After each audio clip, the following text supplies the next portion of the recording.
Stefan, welcome to the podcast. Thanks, Doug. It's a pleasure being here.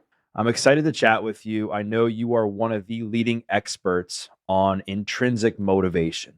Before we dive deeper into your work and talk more about how people can become intrinsically motivated so that they can perform their best, so they can achieve their goals, let's start with what is intrinsic motivation and why is it so important?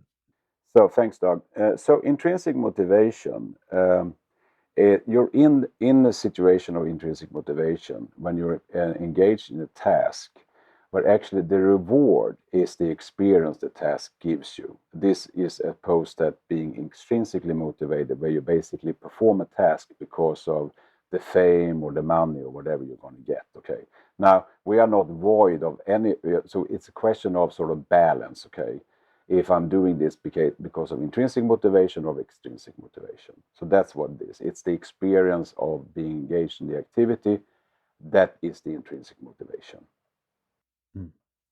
And then with that said, how do we how do we get excited about something that we're doing so that if we're trying to achieve something like um flourishing in our career, maybe it's a weight loss journey, maybe it's improving a relationship. I mean, these are just some examples. Like, how do we get excited about that process?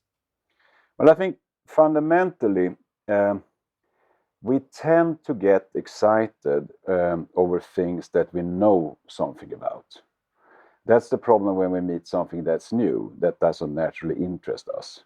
So, for instance, if you want to engage in weight loss or you want to go to the gym, whatever, and start to do, and you have not done that before, one way, very good way to start to do that is actually to start to read about it. Start to read about, doing exercises in the gym. Start to read a little bit about the body, how the body functions, and all these things, so you get some knowledge. Because knowledge in itself, of course, gives you more ideas for how to pursue it. But it's also, the more knowledge you have, it's almost like you gain access, and you feel that this area is your property, and what we own we tend to be, cherish a lot. So that's one good way to do it. And then when we pursue it, so let's say you're going to go to the gym the first time, it's always good to think about, what do I want to achieve this time, to have some kind of target for it, and then some kind of tactics, and also think about maybe a contingency planning. So what happens if I get too tired? Okay, how I'm going to keep on track and all these things. So it's a little bit about being mentally prepared for what you're going to do and then have a plan for it. It's also very good to stay excited to, for instance, find a buddy, someone that actually can do this together with you. That works equally well, in the professional environment, when you work together with a colleague. Why not be sort of a coach to each other? So there's something around, gaining, reading, understanding the context, the topic itself, and then when you pursue it, having some kind of mental plan and target for it. Right. And I want to get into the mental plan and the target here in a second, but I think a lot of times when people are looking to start something new, they're having a hard time getting invested in something that they know they need to do for the benefit of their life. Like using, the gym as an example. A lot of people, they know that they need to exercise, they know the benefits of exercise, but it's hard for them to get excited about it. How can somebody begin to get excited about something without necessarily gaining knowledge about it? Or is it just or do you feel that they have to read about it and it's not possible any other way? Well, I think that way is more like the bulletproof way of doing it. I also think there's an element here to understand. I mean, if we take a step back and we sort of ask ourselves, why do we have the capability of intrinsic motivation, you know, as human beings? Well, it's there because of purposeful design. Because intrinsic motivation leads to that we are learn and develop ourselves, and very much so we learn and develop for the benefit of ourselves and for others. So it's there from some kind of evolutionary survival strategy. That's why the brain rewards us when we are in a moment of intrinsic motivation. The big complication here is that even though the brain rewards us for spending energy, it rewards us even more for saving energy. So we are fundamentally lazy. And being sort of energy conserving has been far more important evolutionary for our survival than spending energy. Okay, so we have to understand that. So that means that the brain comes up with so many excuses in our head for not pursuing spending energy. It happens to me. I'm built the same way as anyone else. The way I think about it, as soon as I start to doubt that should I really do this? Should I take on this challenge now? Okay, I have so many things I have to do and all these things. I just say to myself, okay, now it's time to watch television. Now I'm going to watch the primitive part of my brain coming up with all these excuses, but it's actually not me coming up with them. So you have a dialogue with yourself. That's one way to do it. And I find, Doug, that this is an element I always share with my clients. I talk a lot about how the brain works. And I see that just the knowledge of knowing that gives you a better, starting point to actually deal with yourself. So I think that's an important part. Now the question is, how do you do this if you don't learn anything about the topic, or whether you do it best practice? Well, I find that one of the smartest way to quickly get your head around something and find excitement in it is to work with the element of time. So, for instance, if you're doing something that you have done a few times and you think it's super boring, and it usually takes you 2 hours to do it, cut it down to half an hour. And then you ask yourself, okay, what if I just spent half an hour doing this, but aim for the same type of result? All of a sudden, it's not the activity itself that matters, it's actually solving that problem. And that's the basis for intrinsic motivation. That's when we are involved in solving a challenging problem that interests us. So you're saying to cut down on the amount of time we spend like doing something, whether it's a task. So instead of like going to the gym, for instance, for 2 hours, which would seem completely probably unreasonable for most people when they're starting out, the more realistic thing to do would be to go to the gym for 20, 30 minutes. Mm-hmm. Yes, do that, do that. And try to then at the same time maximize the benefit of those 20, 25, 30 minutes. Right. Okay. And then so like just staying on the topic of this fitness example, and then we're going to switch gears in a second, talking about intrinsic motivation as it relates to achieving a fitness goal. What are some examples of some things that people can pay attention to intrinsically motivate them so that they're not as focused on the external stuff that motivates them when they're on a fitness journey? You're talking about now the specifics of physical fitness, how to be intrinsically motivated by that, continuing that. So we go back to what I said about every time you engage in physical exercise, try to have some kind of outcome in mind. This is what I want to create, and this is going to be a plan for that. Now, depending on what you do, there are some classical stuff. If you're out jogging, for instance, and you're going to jog for 6 miles or 5 miles or 3 miles or whatever it is, you can view that in sort of steps. Okay, so the first thing I'm going to think about is just the first half mile. Okay, that's the only thing I want to think about. Okay, that's your first little victory. You pass the half mile, mark or whatever it is.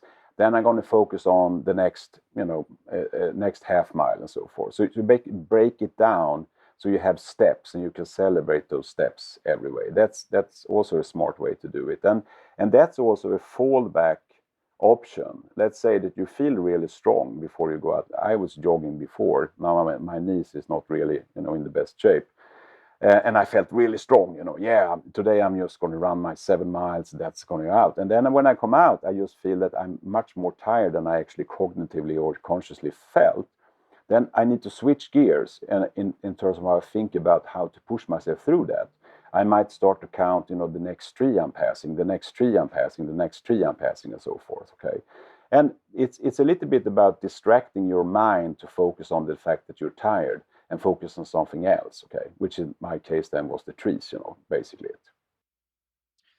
So it seems like the goal of all this is to take your mind off of the actual task at hand and have you focus on something else, whether that's just like you use the running example, not necessarily focus on the fact that you're running, but focus on the distance or that you're looking to achieve in small doses, focusing on like an object if you're outside, passing that object. And I guess this all kind of blends in with the importance of paying attention to or of mastering the baby steps when looking to achieve something and do something. Like, why is this so important? Well, it is important because I personally view when you're in that state, uh, I mean, there's so many books written about the brain, and very much it's sort of portrayed as being this fantastic, extraordinary thing that you have in your head. I find that the brain very often acts more like a stubborn teenager that just, refuses to collaborate with me. Okay, and that happens to me in many situations, and I think the combination of facing something that you, for whatever reason, view as a high stake situation, in combination with being low on energy, okay, is, for me at least, and I think for many of my clients, a situation where you basically feel clueless about, how to pursue this that you need to do. And so it doesn't matter. I remember when I was finishing the book, I only had like 3 chapters to write, and I had some tweaks to some other chapters. So compared to everything I've done, it was like a tiny little thing. But when I started to write the chapter, I already knew what they were about. It almost like every word I wrote, my mind was telling me, "Oh, this is useless. Why do you write this? This is not even valuable. This is just like common sense. I mean, stop doing that." Okay, so whatever I did, my brain was like punishing me. Nothing was good enough. And obviously that led to me, having poor sleep because I didn't feel I had any progress. So of course, waking up the day after, I was not fit to write and whatever. So I just like, yes, I need to have another sort of approach to this. So instead of them focusing so much on actually what I was producing, I was just promising myself that, okay, today I'm going to spend 20 minutes writing. And I'm not going to care so much about what I actually achieve. What I'm going to do is celebrating the time spent. Okay? And then I made sure that after those 20 minutes, I had another maybe half an hour, spot in my calendar should I come into some kind of flow. Okay? That took me 1 week before my brain even started to acknowledge that what I was doing was actually pretty good. Okay? The interesting thing, if I go back, I went back and checked some stuff I written before that my brain just said this is complete crap. It was actually pretty good, and that's interesting. How the brain works. That the same type of result now, when I'm in completely different mode, actually looks pretty good. But back then, it didn't look good. Probably because there was too much of a delta between what I wanted to aspire and how I felt, my energy level. So that's baby step. Baby step is basically if you feel that whatever you're doing is not good enough, just spend time doing it. Don't care about the results. And eventually, things are going to turn around. But don't wait. Don't wait because then it leads to even more stress if you have a deadline. You have to start right away. Spend those 15, 20 minutes, and that's it. And I guess this could also apply to when you feel like you've like lost the spark, like lost the excitement in something that you're doing, whether it be a job, whether it be a passion project, whether it be something that you're feeling like you're intrinsically motivated. You find that just focusing on like this, like small baby steps each and every day will help you become, um, excited and motivated again about what you're doing, or or do you believe that there are other strategies that are better to help people kind of relight that fire? I, I think especially if you're a person that have high level aspirations and you also put a lot of effort behind them, eventually you will end up in a place where you are low on energy, where it's simply impossible for you to sustain your efforts and all these things. And when we're low on energy, um, we very often move into some kind of non-activity. What happens in the brain then is that we start to ruminate. And the part of the brain called the default mode network, which is basically the center for daydreaming and fantasizing and all these things. And we should spend about 30% of our time in that. When we spend more time in that, we start to ruminate. And so when I'm there, I can start to think about, oh, yesterday was such a beautiful thing. I met Doug and we had this podcast and I felt really, we had a good conversation, all those things. And the more I think about it, okay, the more was it that good? Maybe I should have said that instead, or maybe I should have this instead, or whatever it is. So it starts to get darker and darker the more you think about it. So an important thing when you're low on energy is, and it's a version of baby steps, is to move into action. And it doesn't have to be anything, significant. So for instance, waking up one day and you're empty of energy, you're going to go to work. Start with some simple stuff that day, if you have that within your power to shape that. Start with just like, I'm going to spend the first hour and a half just checking my emails. Okay, see if there's anything interesting in there, anything I should answer right away or whatever. If there are some brainless tasks I need to do, maybe send some meeting invites or something else, some administration, I will do that. So you start to build yourself back into the game, so to speak. And so why is taking that like why is like doing something like that, taking action, like why is that so beneficial for somebody who's feeling like a bit low energy and burnt out? Like does it signal the brain that you're actually moving forward? Does it signal the brain that you're actually doing something positive? Like why is it so effective?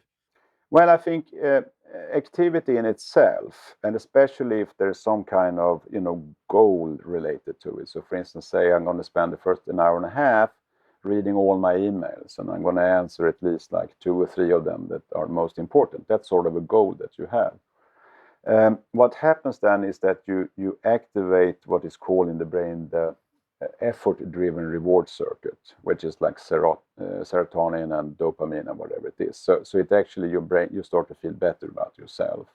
So that's it. And I think also the power of having a goal. It's actually the same thing as making a decision. And when we have made a decision, psychologically, we feel more in control.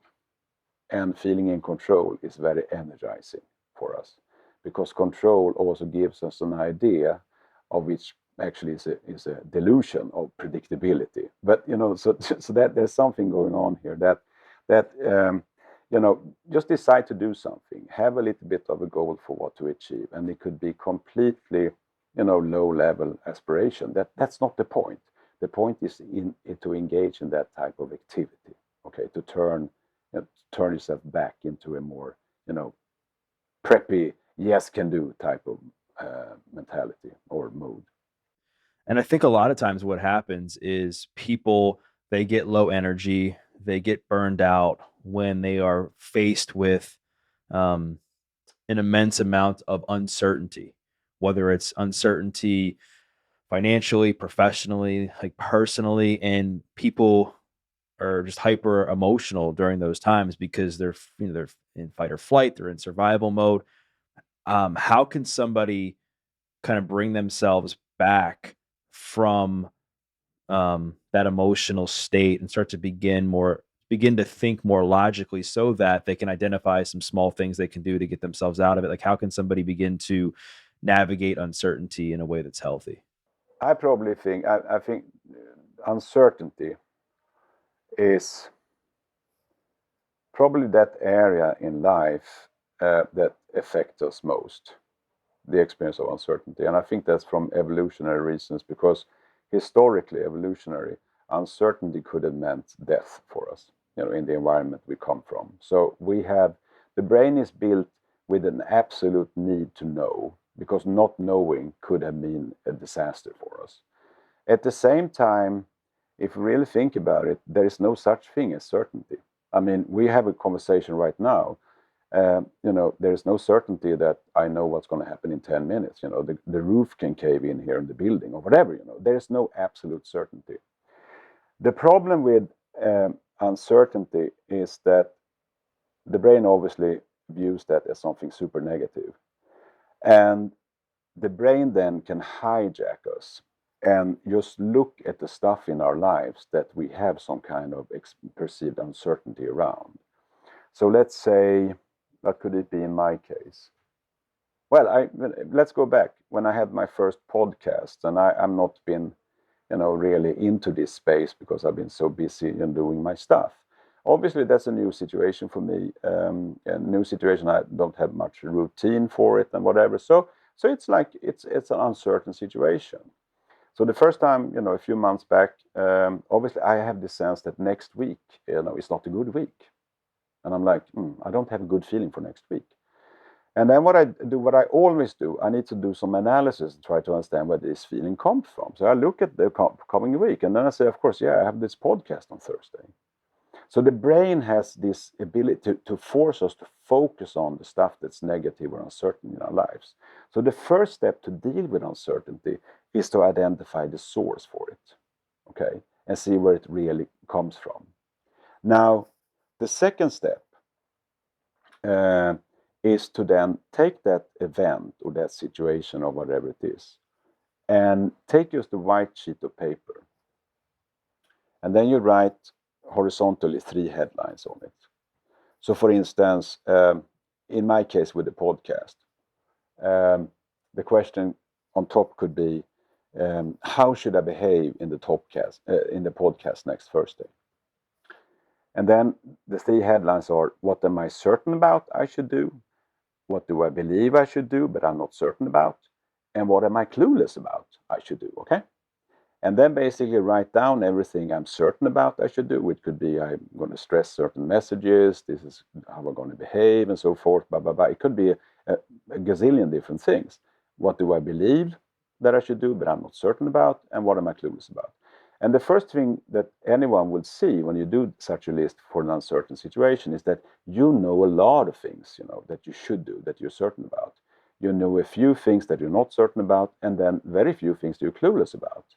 So it gives you sort of a balanced view of it. I know. So when it comes to uncertainty, I think sometimes what happens is they have a hard time like controlling their emotional state during those times, and they end up like ruminating over the uncertain thing, and that ends up spiraling into something else. Like, what have been some of your best practices just from a physiological point of view, from like calming down your nervous system when you're in a state of fight or flight, so that you can get to this place to make the checklist that you just talked about?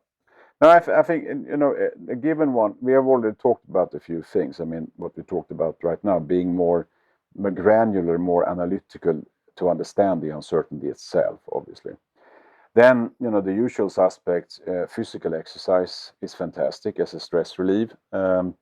It's also a very good way to tap into, your unconscious mind, that make that work on that uncertainty, and chances are that you actually will come up with some really interesting, ideas for how to deal with uncertainty without putting any effort into it. Because the conscious mind, when we think about something, often has sort of a tunnel, vision on it. It only draws on the knowledge we think are relevant for solving the problem, whereas the unconscious mind have sort of access to the whole brain, so to speak.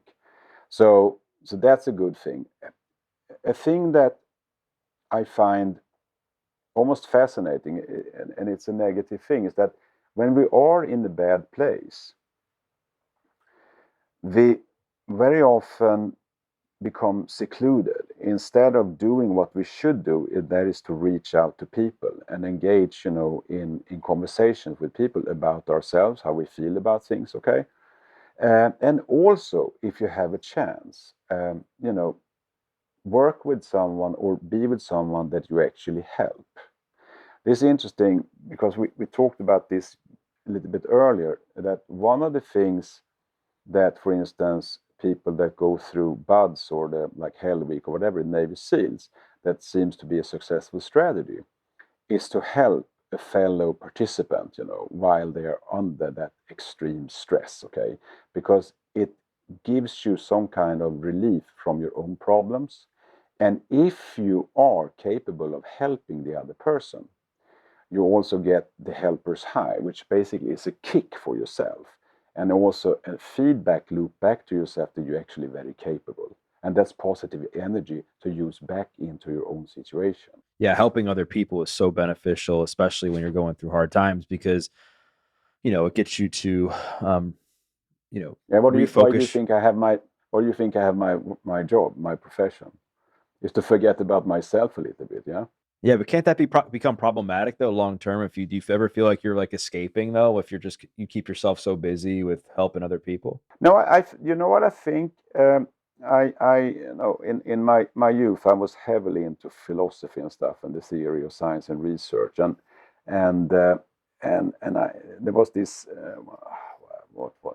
old I think Austrian philosopher Friedrich Hegel, and he said that the smallest part human being are two human beings because we give each other identity. So even if my work is to help others, it becomes a mirror to myself. You become a mirror to me, okay? So I learn a lot about myself by, for instance, helping you. In my work, I would say being a coach, one of the most important things is so if I work with a client that is really struggling with, could be sort of a big turnaround of a company or whatever it is, and is in agony, and finds it difficult and finds it almost impossible and whatever. One of the most important things is that I need to be able to put myself in the same type of emotional state by thinking about stuff in my life that have been somewhat similar emotionally. Otherwise, my advice to him or her could be directionally right, but the challenge my advice represents is too high.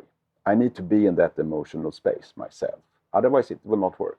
And so I guess shifting gears just a little bit, but kind of along the same lines of what we were just talking about, when it comes to problem solving, um, I feel like a lot of times people they just get stuck on the problem, right? Our brain is wired to just stay focused on the negativity, like we've talked about. So if it's, they lose their job, instead of being like, how can I go out and get a new job? How can I potentially like talk to my boss to see if I can get my job back? How can I X, Y, and Z?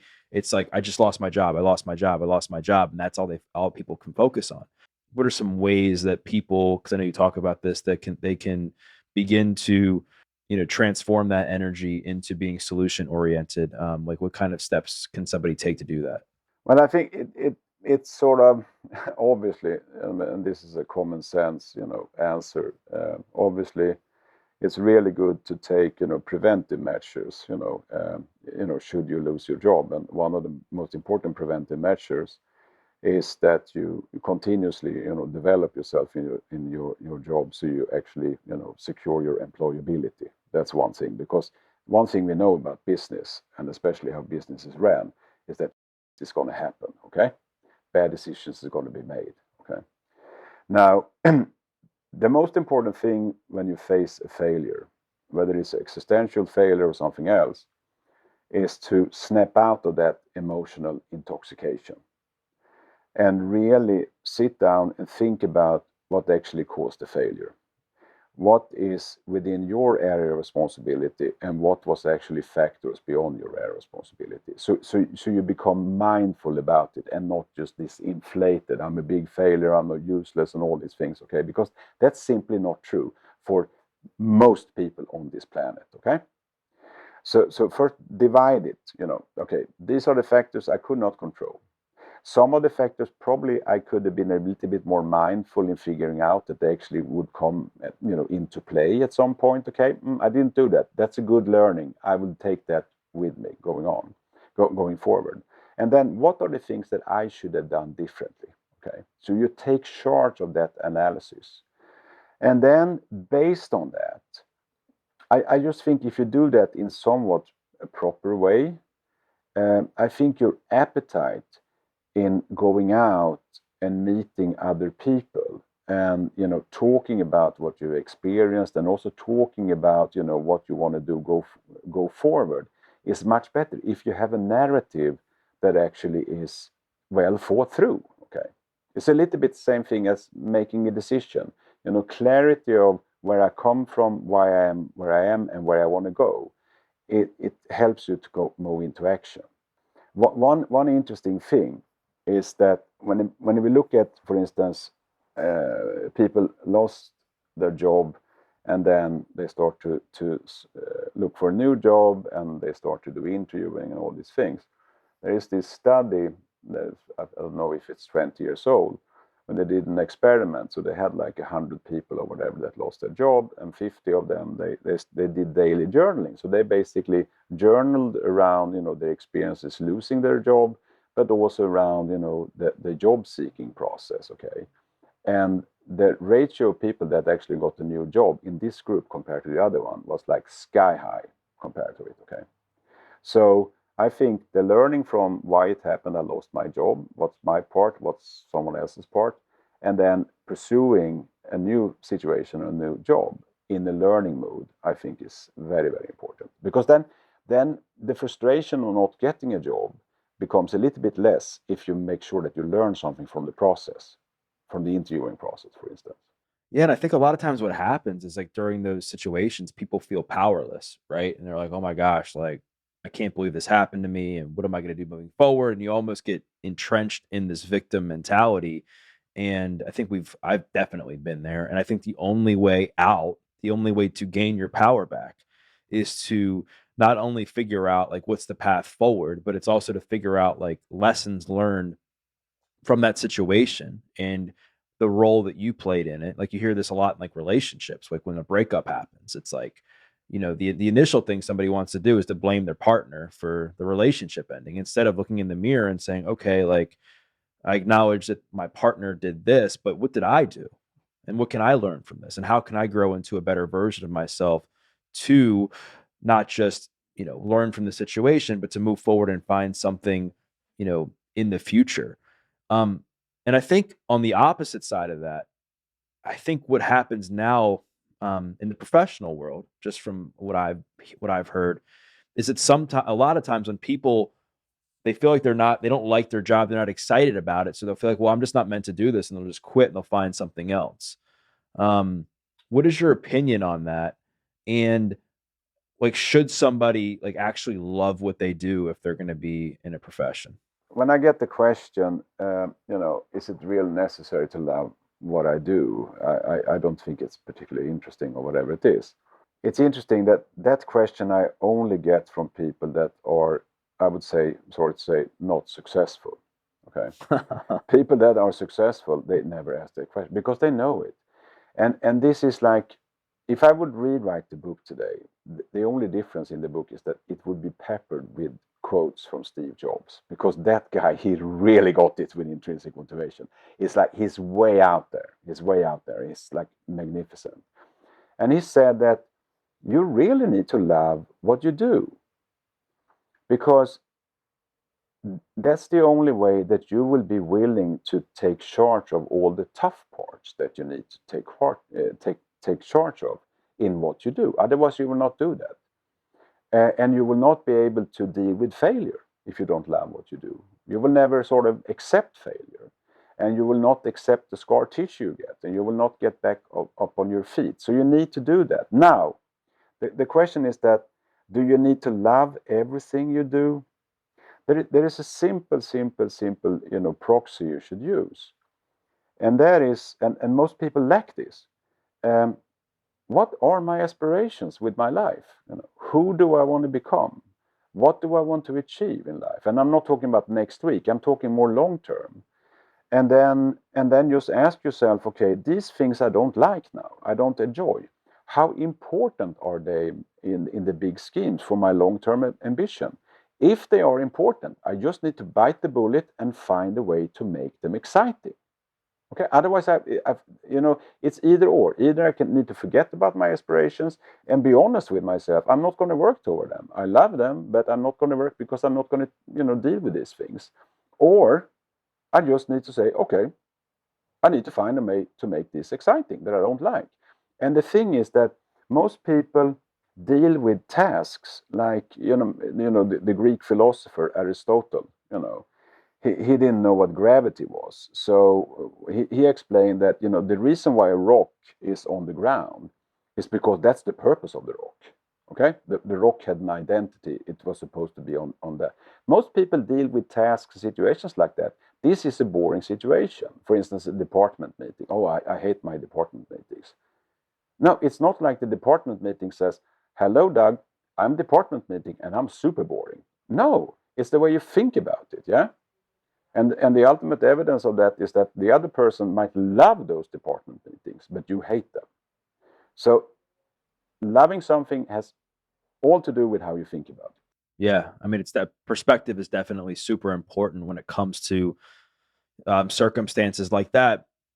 I think just playing the devil's advocate a little bit on that, in that while obviously being intrinsically motivated is quite important when it comes to achieving things in your life, I think in the career world, external motivation, I think is somewhat important, right? Like I think you have to see progress, whether that's making advances in your career. You have to see progress. Maybe it's getting raises or making more money or whatever the case may be.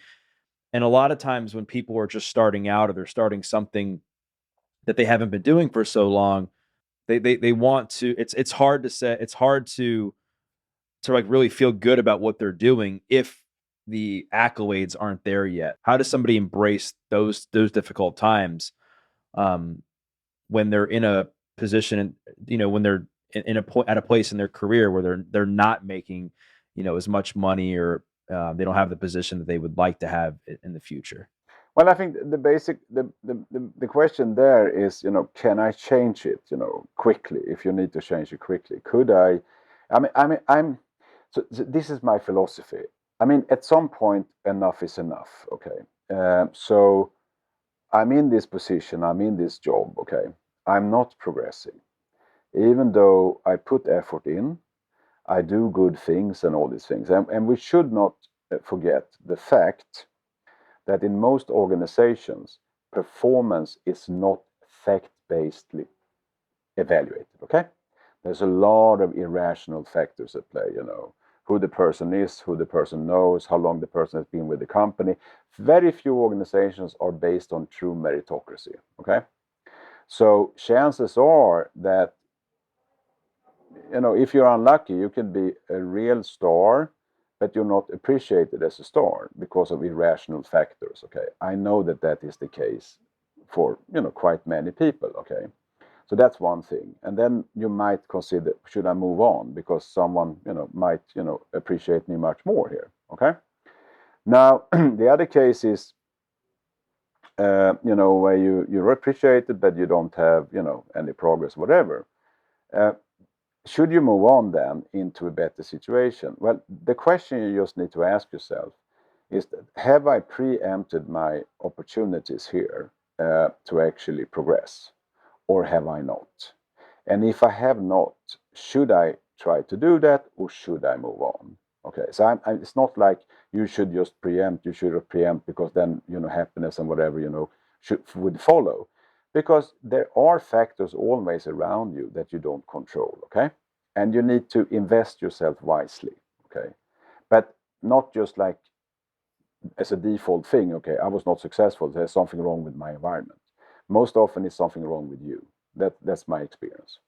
And it seems like based on what you said, like there comes a point when you spent some time in something and you're looking at it like, all right, like have I done everything I can in this situation? Have I put the effort in? Have I showed up? Have I asked for help? Have I built relationships? Have I, tried to have as much optimism as possible? And the results still aren't coming. That's like, well, maybe it's time to just shift gears and do something else, because this isn't bringing me joy. It's not bringing me success. And, then it's time to pivot. Is that what I'm hearing you say? Yeah, yeah, yeah. I mean, it's okay. So let's say that what we are talking about, the situation we're talking about, is something that we perceive as, okay, I'm a failure of sorts. Okay, in this, there is only one reason and one situation where failure should be truly painful, and that is when you have not done your best. If you feel that, based on who I am, based on my capabilities, based on the conditions that I had to work under, okay, I really, really tried my best. Obviously, I can always try better, but I really, really tried. There's no reason to be disappointed with failure. Failure is inevitable if you have ambition.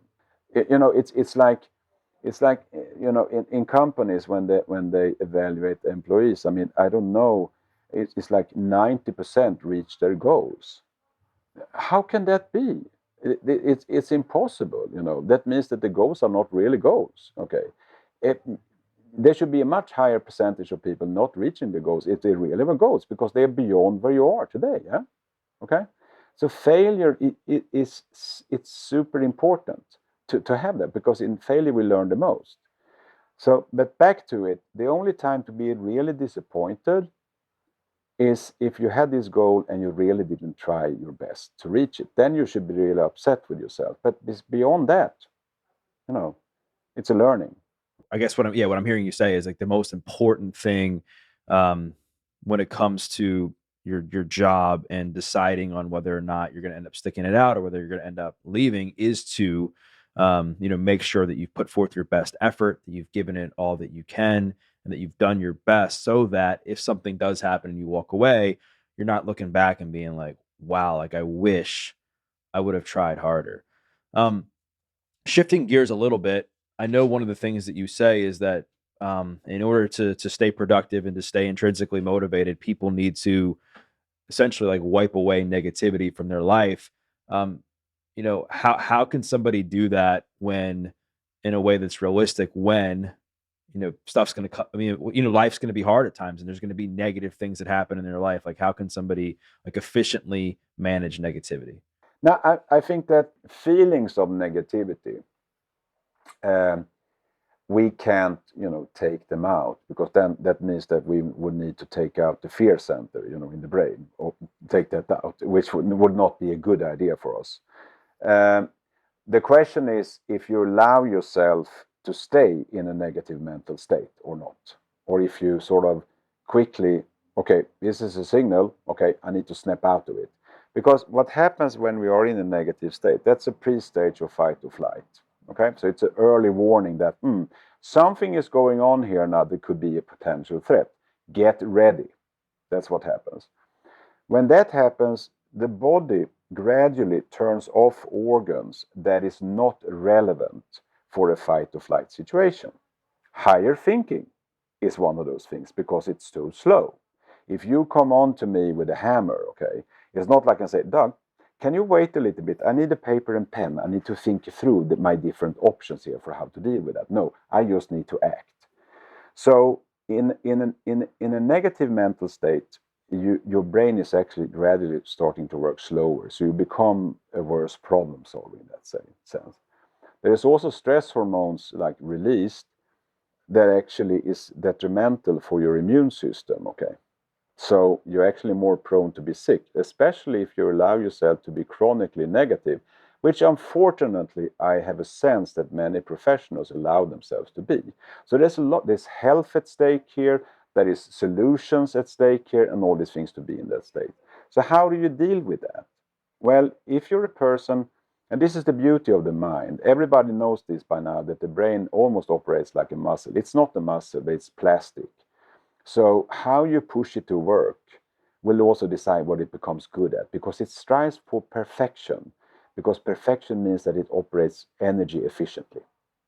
So if I'm a person prone to negative thinking, it will be an expert in negative thinking.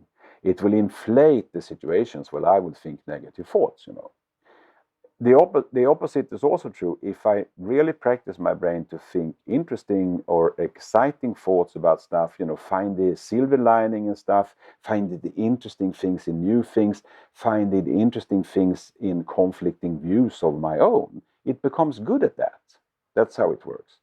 One way to do this, what I do with clients that have this like tend to view people as not treating them well or decisions as stupid or whatever, is that what you do is in your calendar you make a repeat calendar entry every day at a certain time that suits you. Let's say it's 4 o'clock in the afternoon or 5 o'clock whatever it is, and then you call it blame time or you call it negativity thinking time, whatever.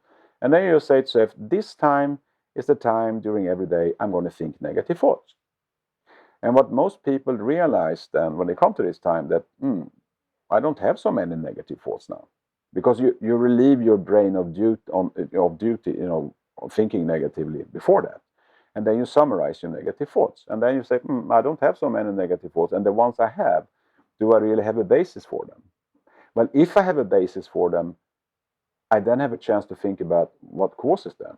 And if I think about what causes them, if another person was mean to me, I actually have a chance to be more mindful about how to deal with it. Should I bring this up with Doug now that the way he addressed me in this meeting belittled me? I don't feel good about that. That's not how he usually does it. Let me bring it up with him. Okay.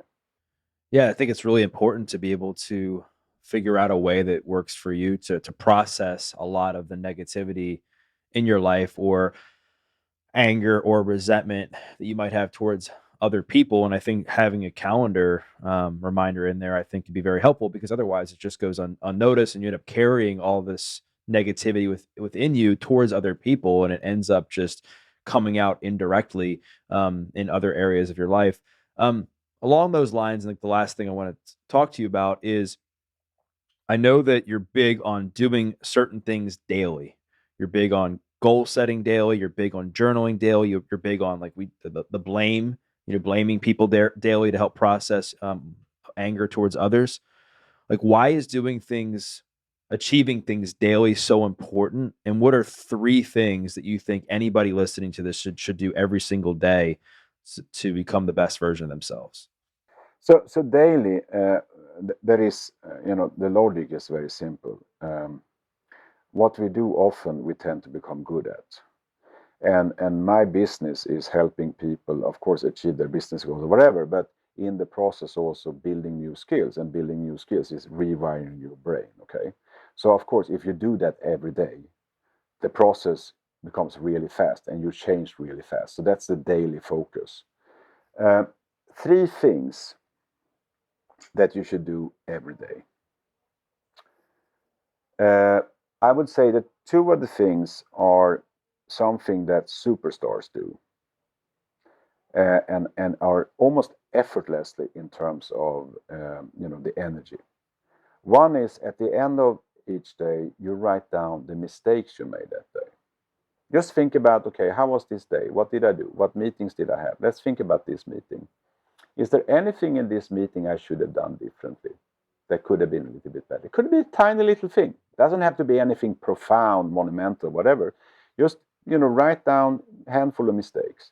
When we write down our mistakes, we have it. In my experience, we reduce the number of mistakes by 50% easily, because we tend not to repeat what we write down. And if I know that I'm going to write down my mistakes, I'm much more attentive when I do stuff during the day. And this leads you to almost like the same type of modus operandi, like, for instance, a Rafael Nadal has in tennis, because part of their development is small tweaks to how they do things. Okay, it's not this like paramount, I'm going to rebuild my backhand or whatever. It's like, I tweak it a little bit, I tweak it a little bit, I tweak it a little bit. And this tweaking is also an aphrodisiac for this intrinsic motivation. So that's the first thing. Focus on your mistakes. Yeah, I know it's a negative thing, but I find that it's easier for people to think in mistakes than it is actually to think in improvements. I think about what that is. Probably because mistakes, maybe in our brain is associated with something that is dangerous, and hence we are more like focusing on it. The second thing I would do is also copying something from the superstars, and that is never take anything for granted. Never take anything for granted. So that means that look in your calendar once a week, and then you revisit this daily and look at everything in the calendar and think about some of the stuff. What could potentially go wrong? Because most people, they think, I've had 100 meetings with Doug. All the meetings have been good. There's no guarantee that the 101st meeting will be good. And by thinking about risks makes you much more aware of the situation and of yourself. Hence, your learning increases. So that's the one thing. The third thing that you should do daily, and I have two different things you can do, but one is a little bit less energy, is always have one thing every day that if you do that really well, you will feel really accomplished. So have a daily goal. like a desired outcome, an exciting outcome, and the tactics, and then evaluate that. At least one thing every day, where you really say, if I do this fairly well, I would say to myself, Stefan, great day. Okay, that's it. Three things, right? Write down your mistakes so that you can learn from them. And then the second thing was to, just be aware of things that you might take for granted and like looking at that from a daily level. And then the third thing was to set one goal that if you achieve that, you would feel better about yourself, that you would feel like you won the day and that you were successful on that day. Um, when it comes to reaching a desired and when it comes to an exciting outcome, um, how do you measure that? Like what's realistic? Like, give me an example of something that you would do. I'm big. It's a bit, you can think in three dimensions. One is, of course, time. We mentioned that before. Reduce time radically for something, but achieving the same or even a better result. That's my personal favorite. Another one is, of course, increase the complexity of what you're doing. Basically, add stuff to it, but use the same time and achieving something more. And the third one, which is my second favorite, is to ask yourself, if I perform this thing better than usual, what is the additional value or benefit I bring to the people dependent on what I do? I think that also taps into something deeply evolutionary in us, because as human beings, we have one of the survival strategies we had is to survive together, because we don't have fangs or claws and we have poor night vision or whatever it is. So being relevant and beneficial to other people is deeply rooted in us, and I think that's a good way, to think about it. Now, in terms of realism, I think, what's the and this is so interesting. What's the purpose of a goal or an outcome? Is really the purpose to reach it fully? I'm not sure about that. The purpose of it is to throw something out there and say, I'm going to aim to get there. Okay, let's see how far I can get. And there is learning of that. Oh, I came 80% of it. Okay, why didn't I get to the 20%? That's the learning that you make. So I think it. I say the level of aspiration that you set for the daily goal, I think you should factor in the energy level you have. Because if you're on a low energy level, like we talked about before, don't set it too high, because it just becomes like a nervous, strange situation, because the stakes are too high. Right. And then if you set the stakes too high and your energy is low, and maybe your energy is low because you're feeling unsuccessful or your self-esteem is low, then like when you don't achieve something because you set an unrealistic goal, then you're going to feel even worse about yourself. You're going to feel even more like a failure. Yeah. I mean, it's like, if obviously I love my client work. I love my clients. I view them as being my kids, which is, I think, gives me this extraordinary commitment to them. But I have days when I'm empty.